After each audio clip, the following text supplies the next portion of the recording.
Le verre à vin en cristal me glissa des doigts, se brisant contre la nappe blanche immaculée, tandis que l'enveloppe en papier manille atterrissait devant moi. Une vive piqûre s'est répandue dans ma paume, mais j'ai à peine perçu la douleur. 20 paires d'yeux se sont braqués sur moi, certains choqués, d'autres illuminés par un amusement à peine contenu. Le riche parfum de la dinde et de la sauce aux érelles me donnait la nausée. Je déglutis difficilement, gardant une voix plus ferme que je ne l'aurais cru possible. « Qu'est-ce que c'est ?» demandai-je. Les papiers du divorce, la voix d'Emerson était plate, exercée, répétée. Un lent frisson me parcourut l'échine tandis que je me tournais vers lui. Il n'a pas voulu croiser mon regard. J'ai pensé qu'il serait préférable de faire cela ici, a-t-il ajouté en ajustant ses boutons de manchette comme s'il n'était pas en train de déchirer mon monde. Avec la présence de la famille, mieux pour qui? J'ai posé la question. Mais les mots sont morts sur ma langue lorsque Cora, ma belle-sœur, a laissé échapper un petit rire, faisant tourner le vin dans son verre. Elle attendait ce moment depuis le jour de mon mariage. Tu me sers les papiers du divorce pendant le dîner de Thanksgiving? J'ai forcé les mots, chaque syllabe étant empreinte d'incrédulité. Eleanor, ma belle-mère, s'est penchée en avant, la lumière vacillante des bougies révélant la lueur de satisfaction dans ses yeux bleus et froids. Nous avons pensé que ce serait plus facile ainsi. La famille peut apporter un soutien émotionnel. Peut-être qu'elle va enfin se rendre compte que l'art n'est pas une carrière, ricane Cora. Ta dernière exposition dans une galerie ne s'est-elle pas terminée sans une seule vente? Ça a dû être humiliant. Les rires fusent dans la salle. J'agrippai le bord de la table, ma main blessée tremblant. Le sang qui dégoulinait sur la nappe semblait presque poétique. Comme sorti d'une de mes peintures. J'avais donné 5 ans à cette famille. 5 ans à me mordre la langue, à supporter leurs moqueries, à être traité comme un étranger. Et maintenant, ils avaient l'audace de m'humilier comme ça, comme si je n'étais rien. Je n'ai pas ma place dans cette famille, dis-je doucement mais fermement, ma voix portant sur le silence stupéfait. J'ai fouillé dans mon sac à main et en ai sorti l'acte, c'est pourquoi c'est vous qui partirez. Une fourchette s'est heurtée à l'assiette. Pour la première fois, l'expression soigneusement contrôlée d'Éléonore s'assombrit. De quoi parlez-vous? demande-t-elle. J'ai souri et j'ai brandi l'acte signé. Ce domaine? C'est le mien. Emerson me l'a cédé l'année dernière. Il était trop ivre pour s'en souvenir, mais j'ai veillé à ce que la paperasse soit remplie. Le visage d'Emerson a perdu ses couleurs.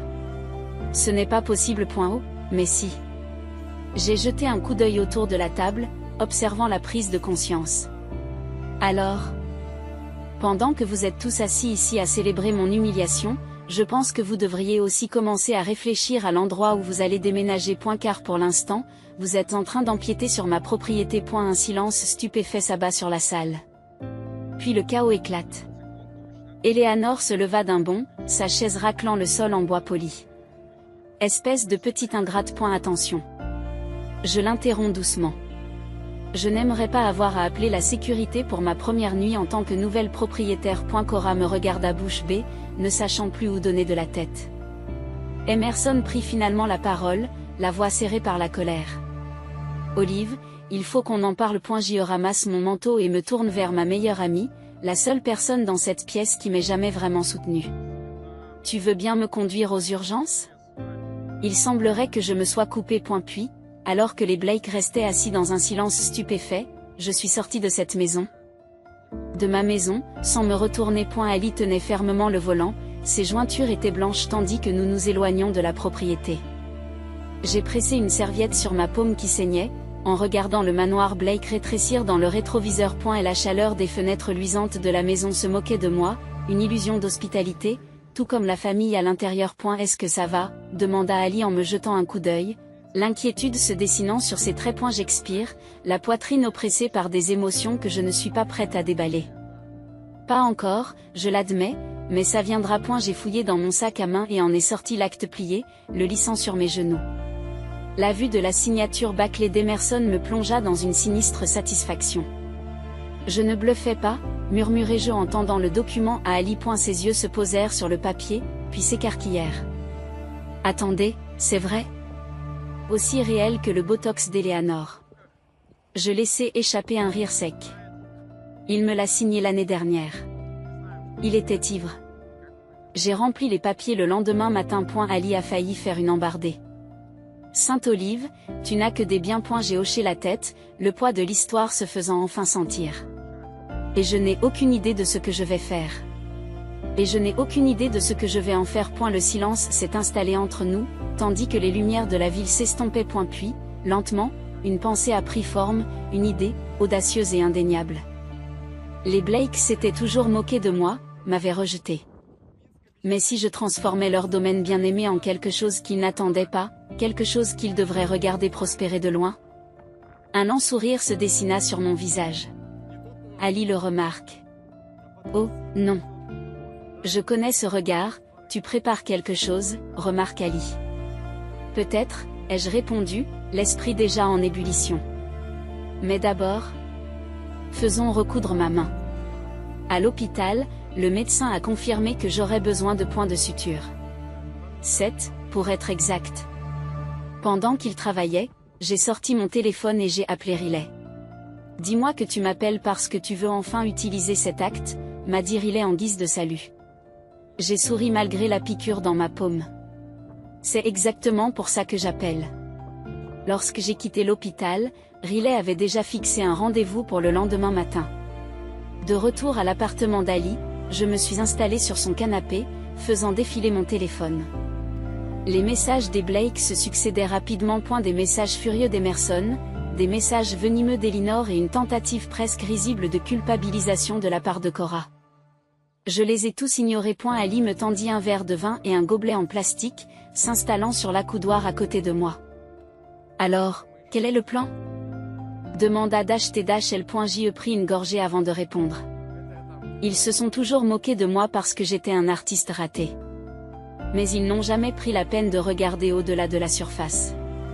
J'ai tourné l'écran de mon téléphone vers elle et j'ai fait apparaître un site internet. Mon site. Et la mâchoire d'Ali s'est décrochée. Olive, qu'est-ce que c'est? Mon entreprise de restauration d'œuvres d'art, dis-je, la fierté gonflant dans ma poitrine. Je l'ai construite tranquillement, toute seule. Et elle marche mieux qu'il ne pourrait jamais l'imaginer. Ali a sifflé. Ils vont perdre la tête quand ils vont la prendre. J'ai souri. C'est bien. Parce que je ne fais que commencer. Un coup sec a retenti à la porte de l'appartement d'Ali. Je n'ai pas eu besoin de regarder par le Judas pour savoir qui c'était. Olive ouvrit la porte.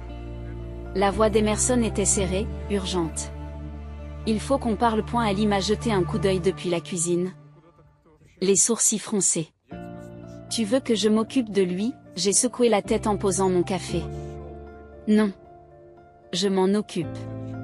J'ai ouvert la porte et j'ai trouvé Emerson debout, beaucoup moins bien habillé que d'habitude.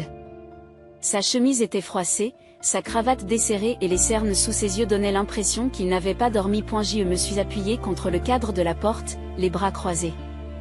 Qu'est-ce que tu veux, Emerson? J'ai demandé, d'un ton ferme. Sa mâchoire s'est crispée. Tu sais pourquoi je suis ici. Si c'est à propos de la succession, vous devriez parler à mon avocat, répondis-je, insensible à sa présence. Ses narines s'enflamment. Olive, c'est ridicule. Tu ne peux pas sérieusement faire ça. J'ai penché la tête. Et je me suis demandé ce qu'il fallait faire exactement.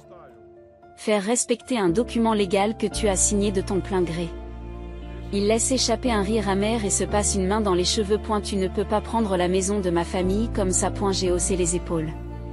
C'est drôle, parce qu'hier soir, ils n'ont eu aucun problème à me prendre ma dignité. Allez, Olive. Tu ne veux même pas de cette maison. Je me suis rapprochée, en baissant la voix. Tu crois que je n'ai pas entendu toutes les choses cruelles que ta famille a dites sur moi? Ils se sont moqués de mon art, ont déprécié ma carrière, m'ont traité comme une étrangère. Pendant qu'ils se moquaient de moi, je construisais quelque chose. Emerson se moque. Quoi, ton petit hobby de peintre? J'ai sorti mon téléphone et j'ai ouvert mon site internet, le lui fourrant dans les mains. Son visage pâlit tandis qu'il parcourt la liste des clients, les témoignages. Les réservations à guichet fermé pour mon entreprise de restauration.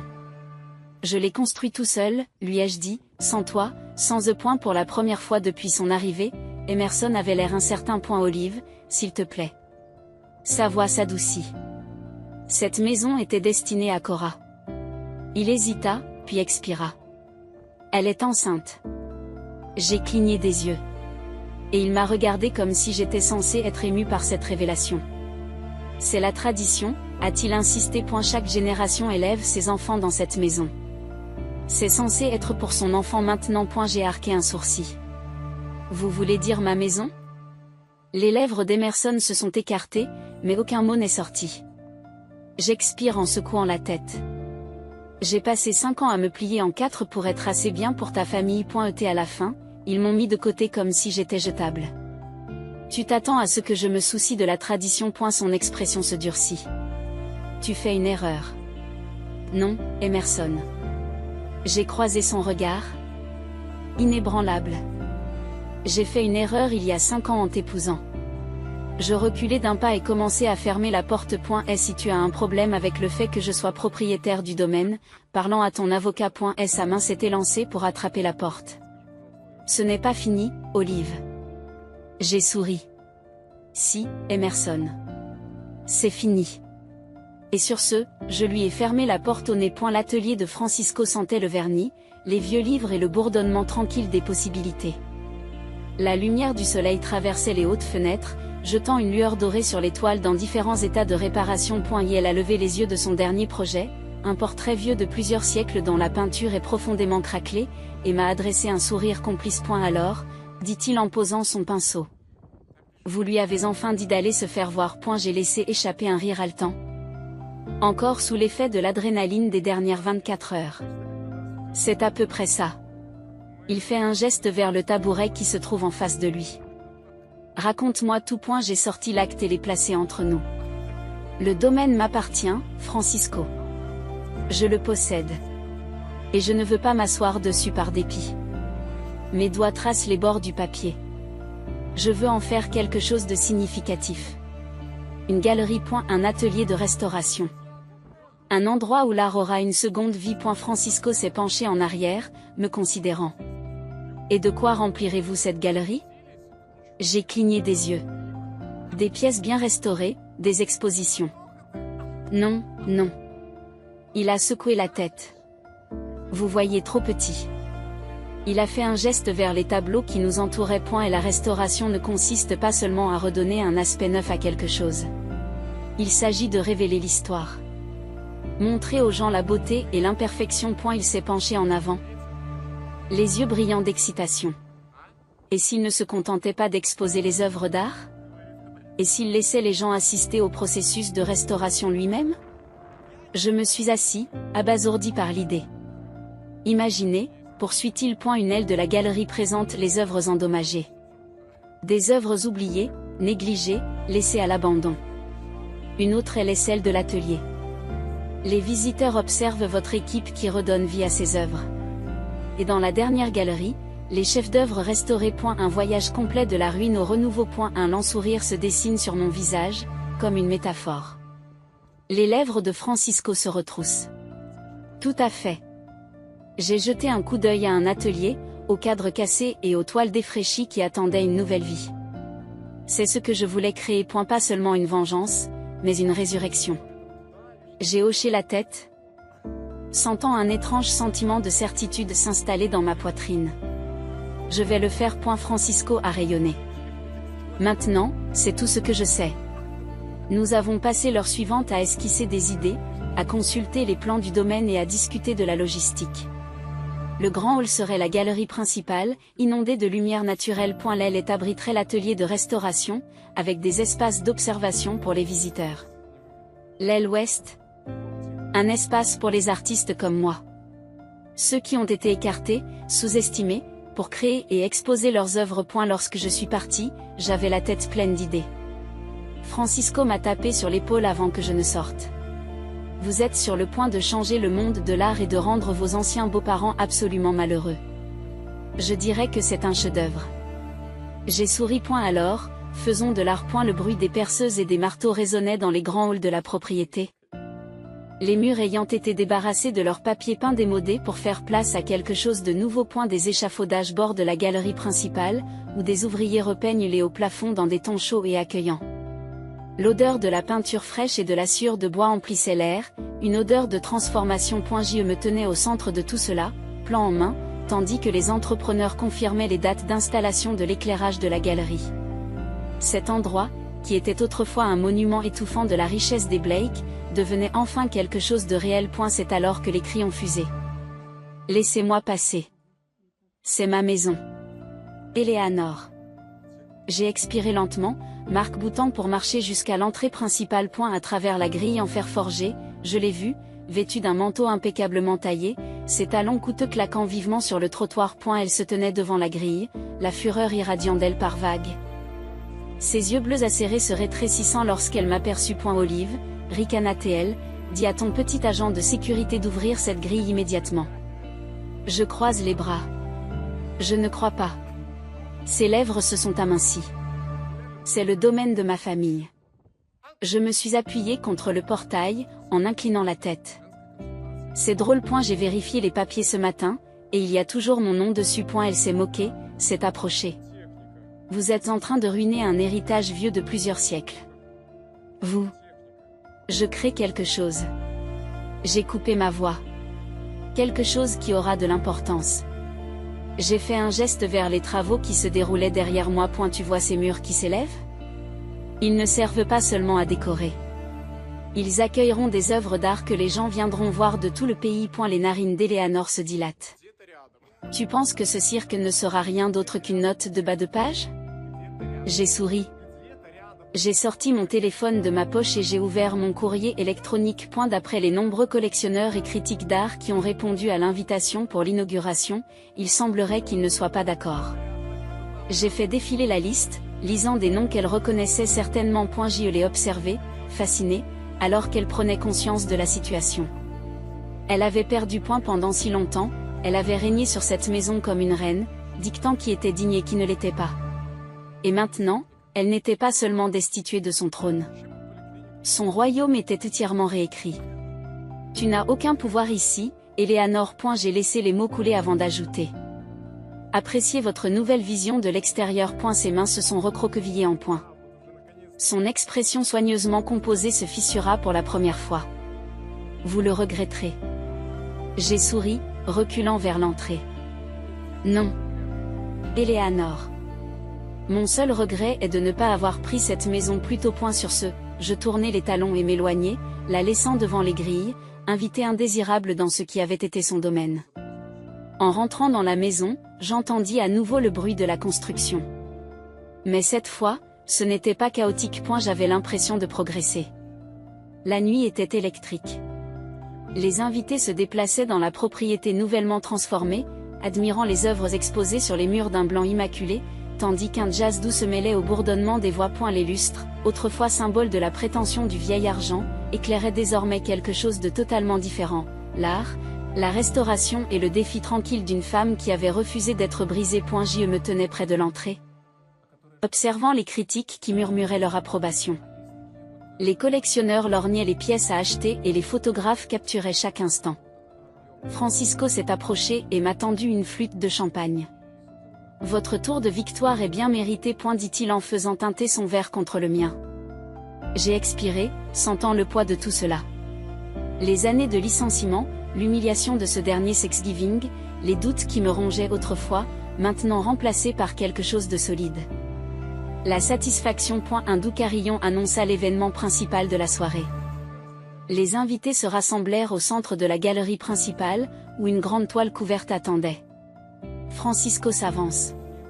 Mesdames et messieurs, annonça-t-il. La voix chaude de fierté. J'ai le grand honneur de vous présenter la pièce maîtresse de l'exposition de ce soir. Une œuvre profondément personnelle de l'artiste et du visionnaire qui a rendu cette galerie possible. Une pause a parcouru la foule lorsque je suis entré en scène. Mon cœur s'est mis à battre la chamade. J'ai commencé par ce triptyque. En jetant un coup d'œil à l'œuvre voilée derrière moi, j'ai découvert une histoire, celle d'une perte, d'une reconstruction, de la découverte que ce qui nous brise n'a pas à nous définir. J'ai attrapé le tissu et l'ai retiré. Un halètement a résonné dans la pièce. Le panneau de gauche représentait un verre de vin brisé, le cramoisi profond du vin renversé saignant sur la toile, un moment de destruction figé. Le panneau central était un chaos, des lignes déchiquetées et des teintes sombres tourbillonnant ensemble, la confusion de la douleur et de la trahison. Mais le panneau de droite? Le panneau de droite était une transformation. Les morceaux brisés s'étaient réassemblés, mais pas de la même manière qu'avant. Au contraire, elles formaient quelque chose de nouveau, un kaléidoscope de lumière, de couleurs et de force. Une renaissance. Le silence qui suit n'est pas gênant. Il était impressionnant. C'est alors qu'une voix tranchante et familière s'insinua dans le silence. Comment oses-tu? Je me suis retourné. Je n'ai pas été surpris de voir Eleanor et Emerson se frayer un chemin à travers la foule. Leurs expressions étaient un mélange d'indignation et de désespoir. Les talons d'Eleanor claquaient furieusement contre le sol tandis qu'elle marchait vers moi. Tu crois que ce spectacle ridicule te rend meilleur que nous? Emerson, qui se tenait juste derrière elle, avait l'air beaucoup moins calme. Cette maison, cet héritage, ce n'est pas à toi de les réécrire, dit-il d'une voix basse mais bouillonnante. J'ai croisé son regard. C'est là que tu te trompes. Un véritable héritage ne consiste pas à préserver quelque chose d'inerte. Il s'agit de le transformer en quelque chose de significatif. J'ai fait un geste vers le triptyque. Vous voyez la destruction. Je vois la possibilité. Vous voyez la rupture. Je vois l'art. Des murmures ont parcouru la foule. Les invités soupirent. Eleanor et Emerson avec une désapprobation croissante. Ceux-là même qu'ils cherchaient autrefois à impressionner les considéraient désormais comme les reliques d'un passé qu'il valait mieux laisser derrière soi. Les mains d'Eleanor tremblent à ses côtés. Vous avez tout gâché. Non, Eleanor, dis-je doucement. J'ai créé quelque chose. Et le fait que tu ne puisses pas le voir est exactement la raison pour laquelle tu as perdu. Emerson expira brusquement, se frottant le visage. Et elle regarda autour de lui, observant les regards désapprobateurs et le succès incontestable de la galerie. Il savait que c'était fini. Sans un mot de plus, il se retourna et s'éloigna. Eleanor s'attarda encore un moment. Sa mâchoire se serra, sa fierté refusant de la laisser partir en silence. Mais lorsque personne ne prit sa défense, lorsque le poids de sa propre insignifiance l'écrasa, elle tourna finalement les talons et suivit son fils dans la nuit. Un souffle. Je n'avais pas réalisé que je le retenais, s'est échappé de mes lèvres. Francisco a levé son verre à la transformation. La foule applaudit à tout rompre. J'ai regardé le triptyque une dernière fois, laissant sa signification s'installer dans mes os. Pas brisé. Pas détruit. Renaître. La nouvelle a déferlé comme un raz-de-marée, s'abattant sur l'élite de la ville avec une force brutale. L'empire financier Blake en ruine. Fraude, détournement de fonds et chute d'une famille. Autrefois puissant, les Blake font l'objet d'une enquête fédérale. Je me tenais dans le studio de Francisco, le téléphone à la main, faisant défiler les titres sans fin. Toutes les chaînes d'information s'étaient emparées du scandale. Eleanor et Emerson avaient été démasqués pour avoir mal géré les fonds de leurs clients, dissimulé des pertes et siphonné de l'argent sur des comptes cachés. Et si je n'avais pas pris la propriété légale du domaine quand je l'ai fait, il aurait été saisi avec le reste de leurs actifs. Il l'aurait perdu de toute façon. Francisco leva les yeux de son établi, s'essuyant les mains sur un chiffon. Eh bien, a-t-il dit en souriant, le karma ne manque vraiment pas, n'est-ce pas? J'ai expiré en secouant la tête. Je savais qu'ils étaient terribles, mais ça, j'ai fait un geste vers l'article qui s'affichait sur mon écran, détaillant les audiences fédérales à venir. Ils n'étaient pas seulement cruels. C'étaient des criminels. Avant que Francisco n'ait pu répondre, mon téléphone a vibré d'un appel entrant. J'y fronçai les sourcils en voyant le nom qui s'affichait à l'écran. Cora, hésitai-je avant de répondre. Qu'est-ce que tu veux? Une grande inspiration. Puis, Olive, s'il te plaît. Sa voix ne ressemblait en rien à celle de la femme qui s'était moquée de mon art, de mes échecs. Elle avait ri quand j'avais saigné au dîner de Thanksgiving. Elle semblait petite, brisée. J'ai attendu. Ils sont partis, a-t-elle chuchoté.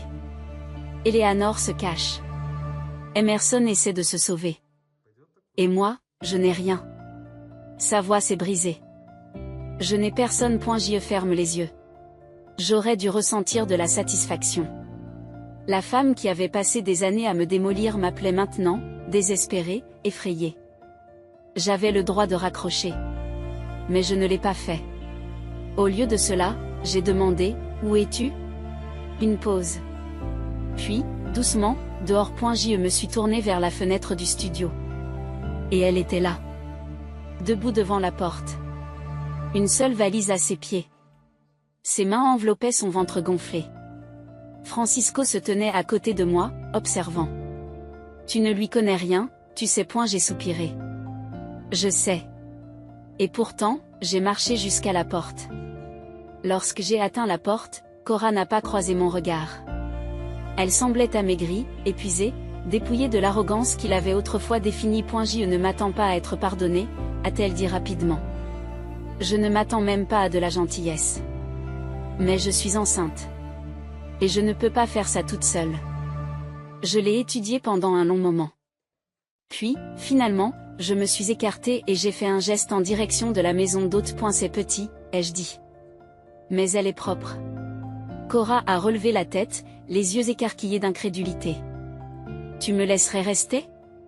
J'ai croisé les bras. Je ne suis pas toi, Cora. Elle déglutit difficilement. Acquiesce et prend sa valise. Tandis qu'elle passait devant moi en direction de la maison d'hôte, je me retournai vers Francisco, qui observait la scène depuis l'embrasure de la porte. Il a haussé un sourcil.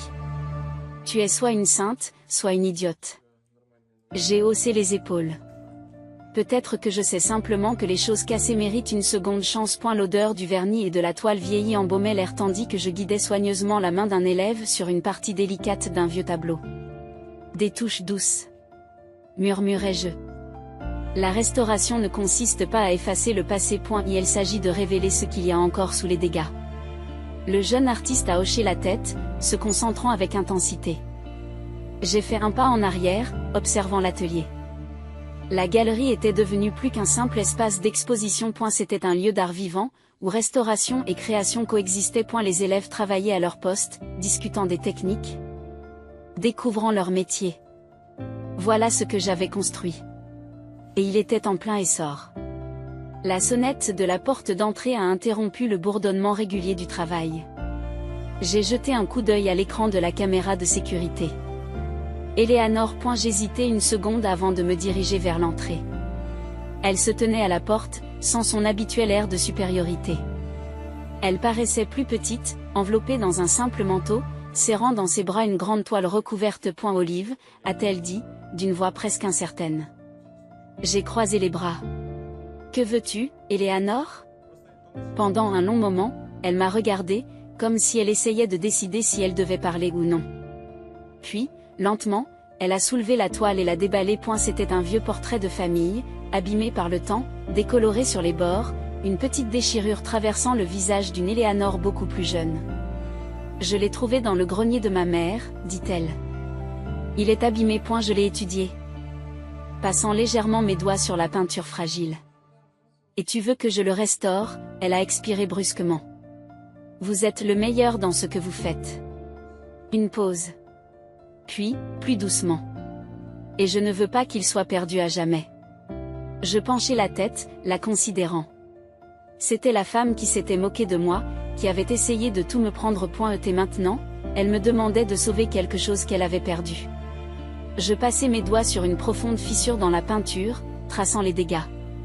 Elle ne sera plus jamais la même, lui ai-je dit honnêtement. Les fissures seront toujours là, quel que soit le soin que je mettrai à la restaurer. Eleanor a acquiescé, regardant son propre reflet dans le verre du cadre. C'est peut-être ça le problème. Pour la première fois, j'ai vu dans ses yeux quelque chose que je n'avais jamais vu auparavant. Le regret. J'ai soupiré en lui prenant le tableau des mains. Revenez dans quelques semaines. Je verrai ce que je peux faire. Elle a cligné des yeux, visiblement surprise que je ne lui ai pas fermé la porte au nez. Mais elle n'a pas insisté. Elle s'est contentée de hocher la tête, se tournant vers la sortie. Et au retour à l'intérieur, François haussa un sourcil. Tu vas vraiment le faire ? J'ai regardé le tableau dans mes mains, les couches de temps et d'espace qu'il avait façonnées. Oui, dis-je simplement, en le posant sur mon établi. Parce que la restauration n'était pas une question de vengeance. Il ne s'agit pas d'effacer le passé. Il s'agit de transformer. Et moi, plus que quiconque, je comprenais ce que signifiait une véritable restauration.